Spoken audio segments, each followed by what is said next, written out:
To love at all is to be vulnerable.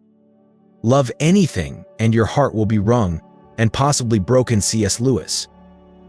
How many times have you found yourself shattered by the harsh reality of rejection? Rejection is an inevitable part of life, and overcoming it is one of the most challenging tasks we face.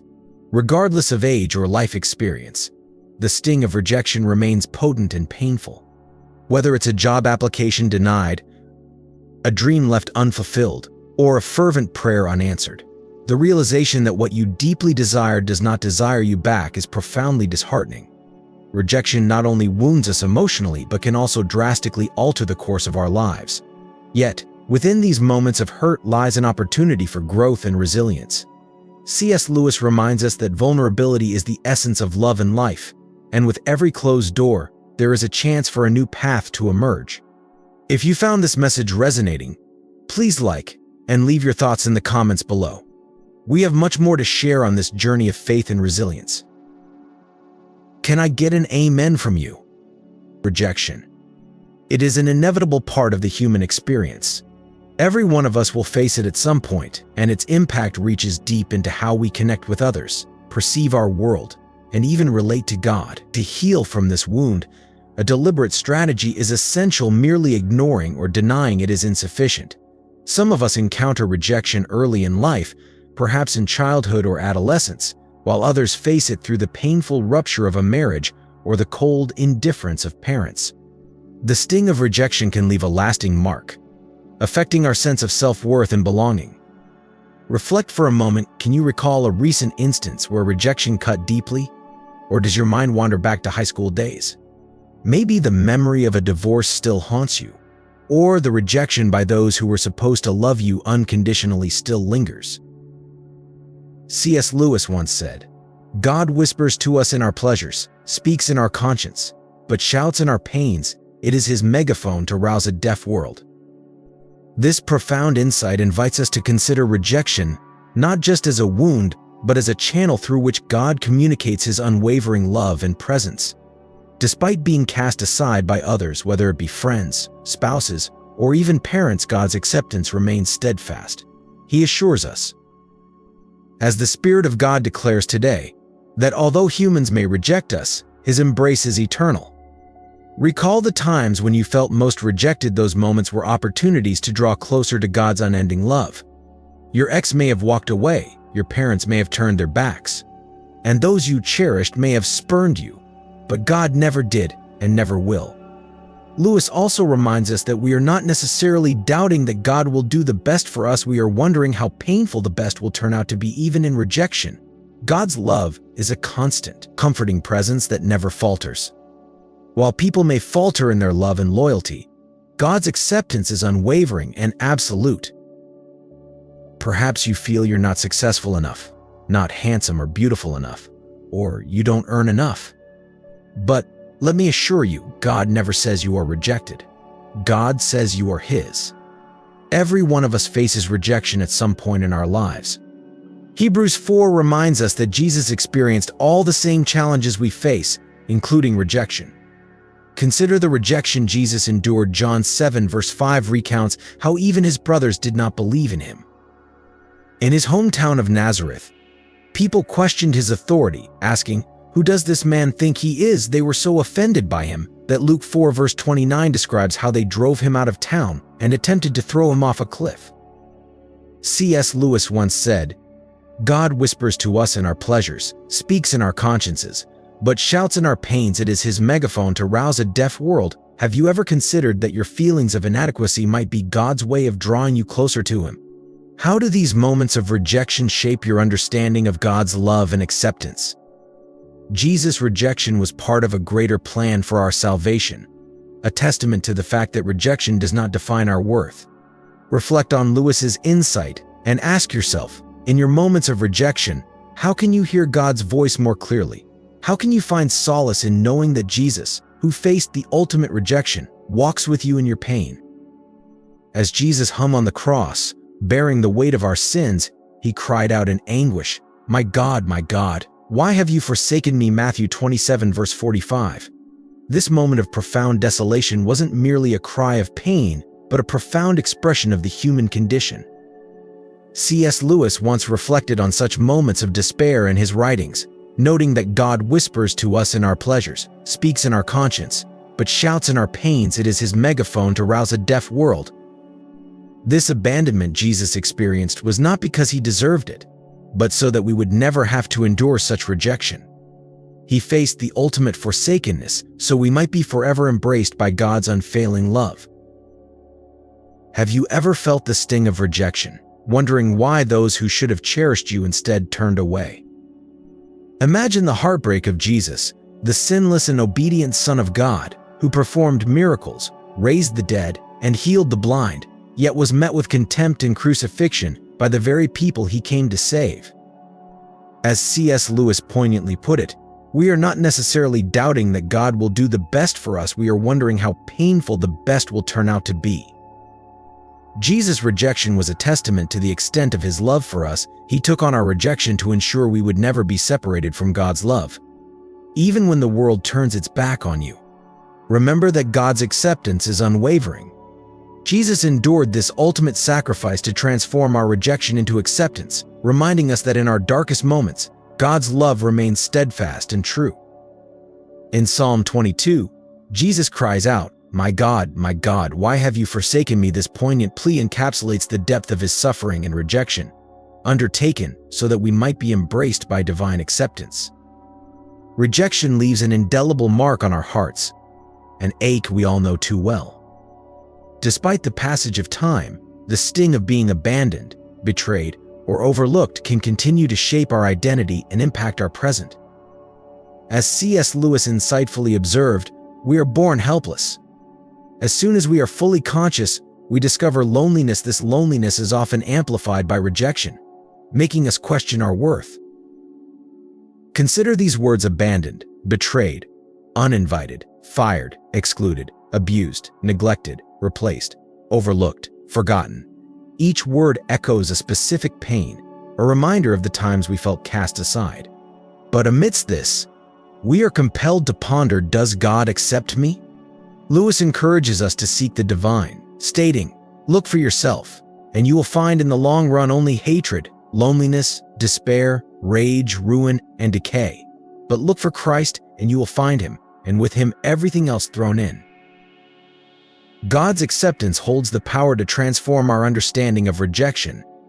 It is an acceptance that transcends human judgment and heals the myriad wounds inflicted by others. As Lewis further asserts, God cannot give us happiness and peace apart from himself, because it is not there. There is no such thing. By embracing God's acceptance, we find a source of solace and strength that redefines our pain. It becomes the antidote to the scars left by human rejection, offering a profound and lasting peace. God's acceptance is not just a comforting notion, but a transformative reality. It is the answer to the essential question of our worth and belonging. As we internalize this divine acceptance, it reshapes our response to life's rejections, allowing us to move forward with a renewed sense of purpose and peace.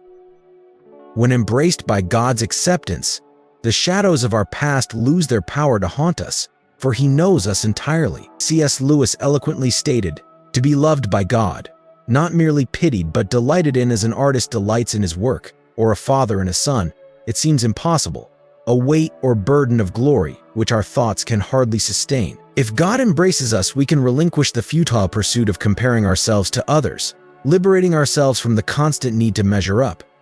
Have you ever felt the exhausting pressure to prove your worth, to chase success and accomplishments endlessly, wondering if you're enough? God's acceptance lifts that weight, freeing us from the relentless drive for validation.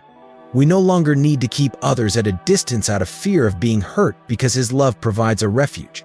Shame loses its grip, no longer defining us, as we bask in the unconditional love of our Creator.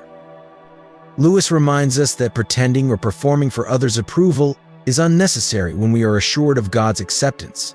With this divine assurance, we find the strength to accept others, embodying the beauty of God's love in our interactions. Can you imagine the freedom and peace that come from knowing you are fully accepted by God, just as you are? This acceptance not only transforms our self-perception, but also revolutionizes how we relate to others, fostering a community built on genuine love and acceptance. Paul revisits the story of Abraham after discussing David to illustrate that God does not judge us by our outward achievements. In a parable shared by Jesus, we learn about a devoutly religious man who enters the temple, exclaiming his gratitude to God for not being like others, specifically pointing to a tax collector praying humbly in a corner. This religious man loudly proclaims his piety, noting his generous donations and frequent fasting to impress those around him and, presumably, God himself. He essentially says, "I contribute generously. I fast regularly to dedicate more time to prayer. God, you're fortunate to have someone like me." Meanwhile, the tax collector, deeply aware of his shortcomings, simply bows his head and prays, "God, have mercy on me. I am deeply flawed and sinful." God hears the humble and repentant heart of the tax collector, but disregards the self-righteous proclamations of the religious man. C.S. Lewis, in his profound works, often touches on this theme of genuine humility versus false piety. In the Screwtape Letters, he warns against the pride that masquerades as virtue. Lewis writes, "A proud man is always looking down on things and people, and, of course, as long as you're looking down, you can't see something that's above you." How often do we find ourselves in the shoes of the religious man, parading our righteousness before others while missing the essence of true humility and repentance? Reflect on your own life. Do you seek validation through your outward acts of faith, or do you approach God with a broken and contrite heart? Lewis's insights remind us that genuine transformation comes not from self-righteous displays, but from a deep recognition of our need for God's mercy. Are you ready to strip away the facade and seek God's grace with a sincere heart? So, may I offer you a suggestion? Cease striving to convince yourself that you can be good enough to earn God's favor. You can't. Instead, believe in the transformative work Jesus has done for you, and let your life be a reflection of that astonishing gift. God sent his Son to the cross out of his immense love for us. Romans 15 verse 7 says, "Accept one another just as Christ accepted you." Christ has already accepted you. The Creator of heaven and earth has embraced you fully. You might protest, but this person, no, the Creator of heaven and earth has accepted you. When you persist despite rejection, you're declaring that the one who rejected you does not have the ultimate authority over your life. Many grappling with rejection ask the wrong question. They ask, why? Instead of, what's next? It's crucial to understand not why you didn't achieve something, but to seek, okay, Lord, what's next for me? Recognize that God might be closing a door because it's not where he wants you. Overcoming rejection requires letting go of bitterness and pride, trusting that the Lord will guide you elsewhere. The real question isn't whether you will face rejection, but how you will respond to it. Galatians 6 verse 9 encourages us, "Let us not become weary in doing good, for at the proper time we will reap a harvest if we do not give up." C.S. Lewis, with his profound insights, often emphasized the importance of resilience and faith in the face of adversity. He once said, "Hardships often prepare ordinary people for an extraordinary destiny." This sentiment is echoed in our journey through rejection. When you encounter a closed door, it's an invitation to look for the window God might be opening. It's about shifting your perspective from "why did this happen to me?" to "what does God have planned for me next?" This change in mindset is crucial. It acknowledges that rejection is not a reflection of your worth, but a redirection towards something greater. Rejection can stir deep feelings of inadequacy and frustration, but dwelling on these emotions only anchors you to the past. Instead, Lewis would encourage us to lift our eyes to the future, to the new opportunities that God is preparing. He believed that our pain and setbacks are not wasted but are integral to our growth and ultimate purpose. God allows us to experience the low points of life in order to teach us lessons that we could learn in no other way, he wrote. Consider the story of Joseph in the Bible. Sold into slavery by his brothers and later imprisoned under false accusations, Joseph faced numerous rejections. Yet, he never let these experiences define him. Instead, he trusted in God's greater plan. Eventually, Joseph rose to become a powerful leader in Egypt, demonstrating that our trials can lead to our greatest triumphs if we remain faithful. In moments of rejection, ask yourself, how is God shaping me through this experience? By letting go of bitterness and pride, you open your heart to divine guidance. Trust that every setback is a setup for something greater that God has in store for you. As Galatians 6 verse 9 encourages, perseverance in doing good will eventually lead to a bountiful harvest if we do not give up. So, when faced with rejection, remember to pivot your questions. Seek God's direction for the next step. Embrace the opportunity to grow through the experience. And trust that, like Joseph, your path, though challenging, is leading you to a place of extraordinary purpose and fulfillment. C.S. Lewis, in his profound reflections, often touched on the theme of acceptance and rejection, providing deep insights into the human condition. He famously said, "We are what we believe we are," underscoring the immense power of our self-perception. Do you believe that you are accepted by the Creator, even when others reject you? This question cuts to the heart of our faith and identity. Lewis also wrote, "God allows us to experience the low points of life in order to teach us lessons that we could learn in no other way." Have you ever considered that your rejections might be divine lessons steering you towards greater paths? Ask yourself, are you willing to trust God's direction when faced with closed doors? This trust requires a deep faith that goes beyond our immediate understanding. Can you perceive His hand guiding you to a better opportunity, even when the path seems unclear? In Lewis's words, failures are finger posts on the road to achievement. This perspective shifts our focus from the pain of rejection to the potential for new beginnings. Instead of dwelling on why a door closed, ponder the new possibilities that God is revealing. Trust that His plan, though sometimes incomprehensible, is leading you towards the fulfillment of your true purpose.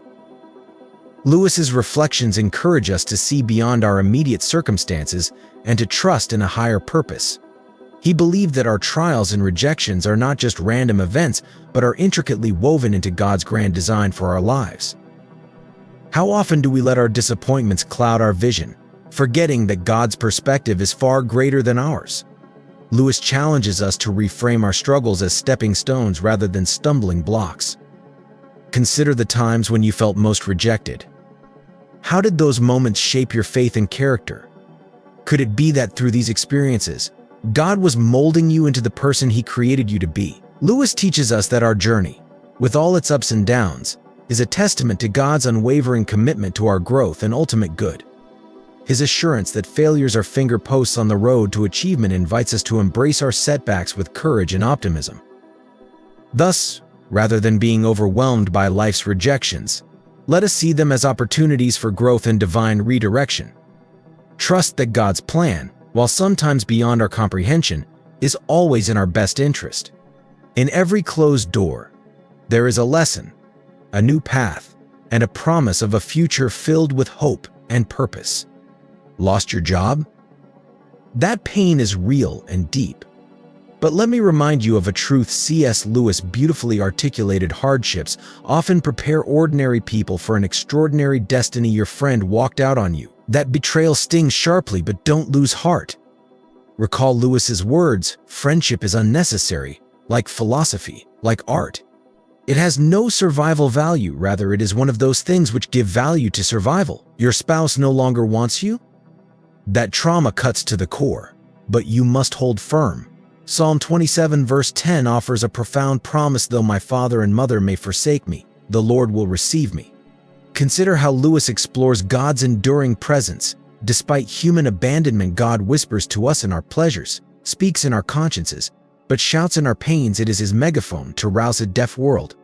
We cannot alter our past, but we wield the power to shape our future beliefs. Will you choose to conquer the spirit of rejection, or will you let it conquer you? Remember, you are cherished and accepted by God, whose love is unconditional and unwavering. How can embracing this divine acceptance transform your pain into purpose?